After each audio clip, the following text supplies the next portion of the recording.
buenos días.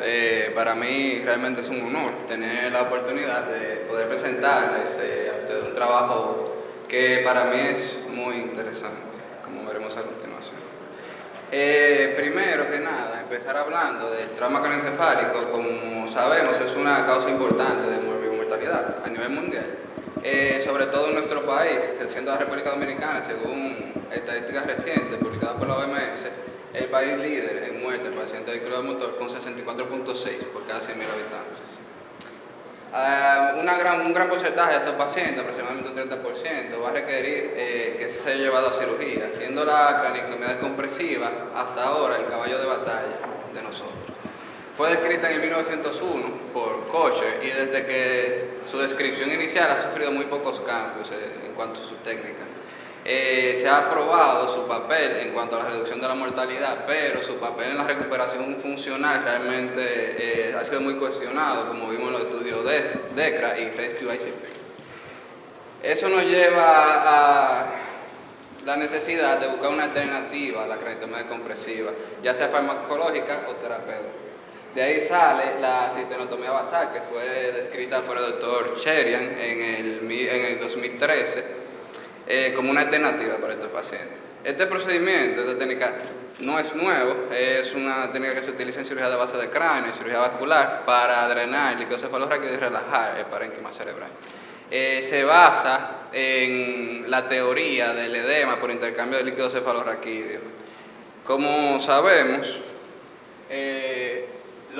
las arteriolas y las arterias de pequeño calibre que entran en la corteza cerebral van acompañadas de aracnoides, y entre estas y la pared adventicia del vaso hay un espacio que está lleno de líquido cefalorraquídeo, que es el espacio de Virchow-Robbins. La doctora Nedergaard en el 2012 describió la participación de este líquido cefalorraquídeo de los espacios perivasculares en un intercambio que se da entre el fluido extracelular y el líquido del espacio perivascular. Este intercambio se da sobre todo en las cisternas basales, más no así en el espacio subaracnoideo, en el espacio intraventricular. Solamente el líquido que se encuentra en las cisternas basales que participa en este intercambio. También se ha evidenciado que los procesos pediculares de los astrocitos perivasculares son el lugar donde se encuentra la mayor concentración de canales de aquaporina 4, que sirven para un flujo bidireccional de líquido. Por lo que de ahí partimos que hasta en un 69% de los pacientes con trauma craneoencefálico hay algún grado de hemorragia subaracnoidea. Esta hemorragia subaracnoidea lleva a una obstrucción de las vías de reabsorción del líquido cefalorraquídeo, por lo que lleva a un aumento de la presión del líquido cefalorraquídeo en el espacio subaracnoideo. Esto a su vez, a través del espacio de Virchow-Robbins y los canales de aquaporina 4, va a llevar a que haya un paso del líquido cefalorraquídeo del espacio subaracnoideo al fluido extracelular de las neuronas. Eso es lo que provoca el edema cerebral en cuanto a la teoría. Basándonos en esta teoría, hicimos una revisión bibliográfica de diferentes artículos que comparan tanto la craniotomía descompresiva versus craniotomía descompresiva más cistenotomía basal o la cistenotomía basal solo. En conclusión, en resumen, la mayoría de estos estudios llegan a la conclusión de una reducción de la mortalidad en un 20% cuando se le agrega la cistenotomía basal a la craniotomía descompresiva, y una mejora en el Glasgow Outcome Score de aproximadamente un 35 a un 40%. Ahora, basándonos en la teoría y en los hallazgos de la evidencia, nosotros decidimos, bueno, la única forma de nosotros saber, comprobar si funciona o no, es realizando nuestro propio ensayo clínico. Nosotros realizamos un estudio prospectivo, aleatorizado, controlado, en pacientes con traumatismo craneoencefálico severo, los cuales se había decidido que deberían ser llevados a cirugía para una craniotomía descompresiva. Una vez se había tomado la decisión de llevar al paciente a cirugía por una patología neuroquirúrgica secundaria al trauma, se randomizaba en dos grupos, o sea, un grupo craniotomía descompresiva y otro grupo craniotomía descompresiva más la cistenotomía basal. El objetivo del estudio era comparar los días en ventilación mecánica, los días en cuidados intensivos y el Glasgow Outcome Score a las 2 semanas tras el egreso. Se recolectaron, el periodo de recolección fue entre marzo y agosto del presente año, un periodo de corrección de 6 meses. Se recolectaron un total de 10 pacientes, 5 se asignaron a cada grupo.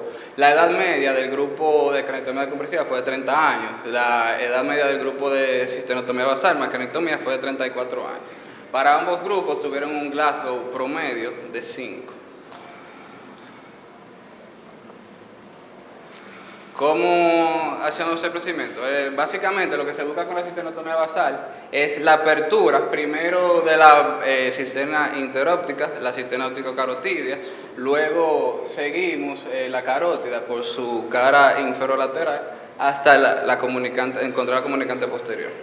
Hay un triángulo, el triángulo oculomotor, que se forma con la comunicante posterior, la carótida y el oculomotor. En el fondo de este triángulo vamos a encontrar la membrana del iliquis, que es indispensable su apertura para colocar un catéter de drenaje que se deja por 5 días.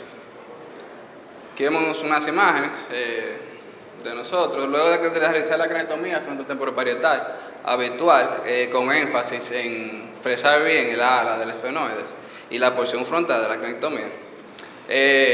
Nos dirigimos con ayuda del microscopio quirúrgico a la cisterna interóptica, luego la cisterna óptico-carotidia, ubicamos la salida de la comunicante posterior y en el fondo de esta, aquí podemos ver, en el fondo, aquí vamos a encontrar la membrana del iliquis, que con ayuda de una microdisección se diseca la membrana hasta que podamos observar la arteria basilar. En este punto es que se deja el catéter de drenaje, que se va a permanecer en su sitio por aproximadamente 5 días. Nosotros evidenciamos un promedio de drenaje de líquido cefalorraquídeo de aproximadamente 250 cc por día. Hay una tomografía pre y postquirúrgica. Esto es básicamente para que vean dónde que llega, dónde que se deja el catéter en la cisterna interpeduncular. Otro paciente que recibimos. Entonces, en cuanto a los resultados, por una cuestión de tiempo, en cuanto a la duración del procedimiento quirúrgico, tuvimos una media de 122 minutos para el grupo de craniotomía descompresiva más cistenotomía basal. Para el grupo de craniotomía descompresiva, 89 minutos. El promedio de día de ventilación mecánica fue de 15.4 para el grupo de craniotomía más cistenotomía y de 25.8 para el grupo de craniotomía descompresiva. Los días en UCI, 20.6 para el grupo de cistenotomía basal más craniotomía y 25.8 para el grupo de craniotomía descompresiva. Pero sobre todo lo más importante, el Glasgow Outcome Score fue de 2.4 para el grupo de cistenotomía basal más craniotomía descompresiva y de 1.6 para el grupo de craniotomía descompresiva. Eso hace una diferencia, una mejora de un 44% en cuanto al Glasgow Outcome Score y una mortalidad de un 20% en el grupo de craniotomía más cistenotomía y de un 40% en el grupo de craniotomía descompresiva. Con estos resultados podemos concluir que la cistenotomía basal ha demostrado ser una herramienta útil en el manejo de los pacientes con trauma craneoencefálico, que se ha visto que mejora la evolución de estos pacientes. Los resultados de nuestra investigación concuerdan con los resultados obtenidos por otros investigadores, lo que nos da un mayor valor científico.